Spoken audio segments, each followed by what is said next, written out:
Bonjour, nous allons voir aujourd'hui comment partager équitablement grâce aux fractions. Imaginons que nous voulions partager cette plaquette de chocolat entre 3 personnes. Si l'une d'elles a cette part, l'autre a celle-là et la dernière a le reste, ce ne serait pas du tout équitable. Chaque personne n'aurait pas la même part. Et justement, pour que cela soit une fraction, il faut que chaque personne ait une part égale à celle de l'autre.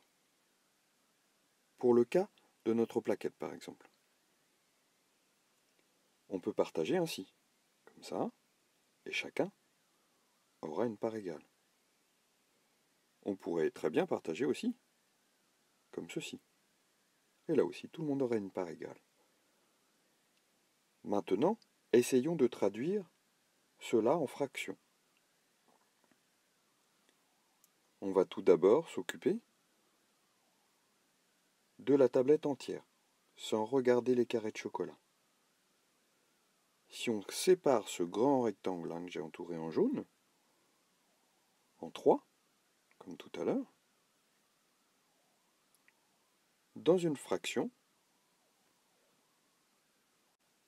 on notera le 3 au dénominateur, en bas, comme ceci.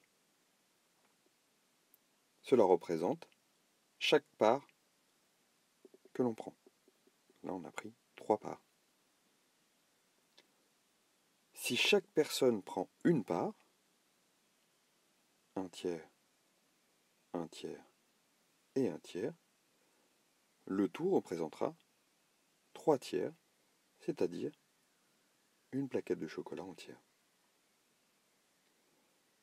Maintenant, si cette même plaquette de chocolat, on la sépare en utilisant les carrés de chocolat, notre fraction serait sur 18, puisqu'il y a 18 carrés de chocolat.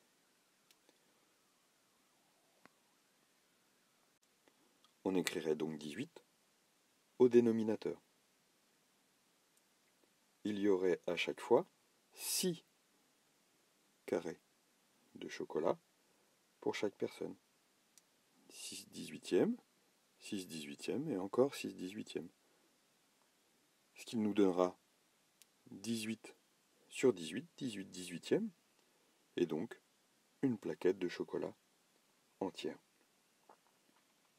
Je ne rentre pas dans les détails ici, mais tu remarqueras que les fractions peuvent être égales. 1 tiers ou 6 18e, regarde bien sur le petit tableau là, c'est identique, la quantité reste la même.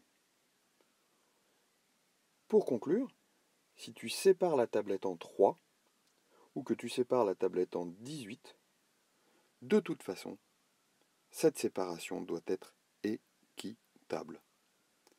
C'est le mot important. Voilà. N'hésite pas à t'abonner et nous ferons bientôt d'autres vidéos sur les fractions.